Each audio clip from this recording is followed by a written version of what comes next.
Assalamualaikum warahmatullahi wabarakatuh. Halo teman-teman, selamat pagi semua dan selamat pagi Dewan Juri. Apa kabar hari ini? Semoga selalu sehat ya. Perkenalkan, nama saya Resifa Permata Aprilianti. Saya bersekolah di SDN 3 Bojongmengger, Kecamatan Cijengjing, Kabupaten Ciamis. Kali ini saya akan bertutur dengan judul Legenda Sangkuriang. Karangan ini hasil dari Cucu Suhendar SPD dan diterbitkan oleh CP Jaya Berkah Lestari. Dahulu kala di tanah Parahyangan ada sebuah kerajaan yang hidup makmur dan damai yang dipimpin oleh raja bijaksana, yaitu Prabu Perbangkara. Ia sangat suka berburu. Namun pada suatu hari saat ia sedang berburu, ia merasa haus dan ia menemukan tempayan yang berisi air di bawah pohon kelapa.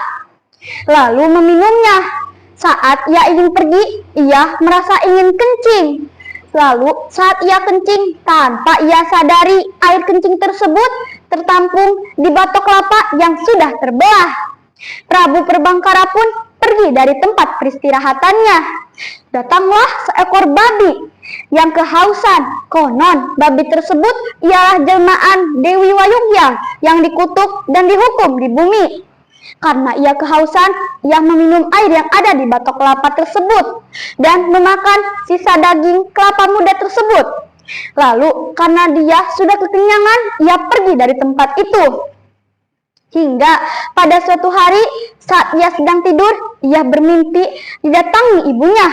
Sang ibu berkata bahwa air yang sudah ia minum ialah air kencing pangeran. Karena hal itu, ia akan mengandung seorang bayi manusia. Dan itu membuat si babi terkejut. Ia langsung terbangun. Lalu mimpi itu terjadi. Ia melahirkan seorang bayi manusia yang cantik. Ia beri nama Dayang Sumbi.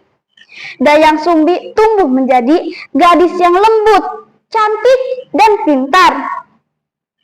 Saat Dayang Sumbi tumbuh dewasa, ia berkata kepada ayahnya, "Ayah, hamba ingin hidup tenang dan damai untuk hanya menenun dan berdoa." Ayah tersenyum bijak lalu menjawab, "Baiklah nak, jika itu keinginan kau, maka pergilah, tapi membawa perlindungan, yaitu si Tumang. Si Tumang bukan hanya anjing biasa, ia adalah jelmaan dewa yang dikutuk menjadi anjing." Lalu Dayang Sumbi dan si Tumang pun pergi ke hutan dan tinggal di gubuk yang ada di tengah hutan itu. Ia melewati hari-hari sederhana dengan si Tumang, hingga pada suatu hari saat ia sedang menenun, kain benang itu terjatuh ke bawah rumah, dan ia berkata tanpa berpikir, "Siapapun yang mengambilkan benangku akan kujadikan suami." Tiba-tiba si Tumang datang sambil membawa benang tersebut di mulutnya. Dayang Sumbi terkejut lalu menikahinya. Hingga pada suatu hari Dayang Sumbi melahirkan seorang anak laki-laki yang sangat tampan yang diberi nama Sangkuriang. Anak laki-laki tersebut tumbuh menjadi anak yang kuat dan dewasa.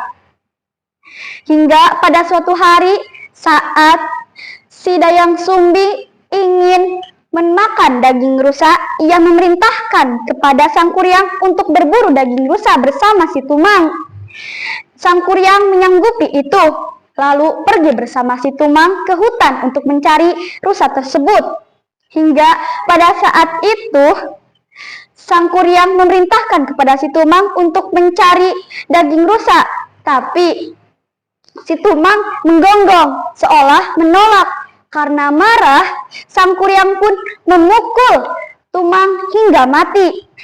Saat Sangkuriang kembali, ia jujur kepada ibunya. Saat ibunya tahu itu, ia langsung mengusir Sangkuriang karena marah. hingga pada saat beberapa tahun kemudian mereka saling bertemu dan jatuh cinta. Hingga pada akhirnya Dayang Sumbi mengetahui bahwa Sang Kuryang itu anaknya karena ia melihat di kepalanya ada luka yang ia buat. Karena ia panik, ia segera mencari cara agar pernikahannya batal. Ia memerintahkan kepada Sang Kuryang untuk membuat perahu besar dalam satu malam untuk syarat itu. Lalu Sang Kuryang menyanggupi hal tersebut. Tapi pada saat sudah pagi, jin itu tiba-tiba berhenti. Jin yang diperintahkan oleh Sang Kuryang tiba-tiba berhenti. Karena sudah pagi, Sang Kuryang terkejut karena ia tidak menyangka bahwa sudah pagi. Ia murka lalu menendang si perahu tersebut yang belum sempurna. Lalu perahu tersebut menjadi gunung Tangkuban Parahu. Apa pesan moral yang ada di dalam cerita tersebut?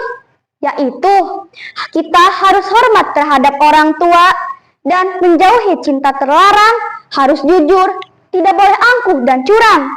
Dan harus sadar jika perbuatan kita pasti ada konsekuensinya. Terima kasih sudah mendengarkan cerita saya. Wassalamualaikum warahmatullahi wabarakatuh. Salam literasi dari kami anak negeri.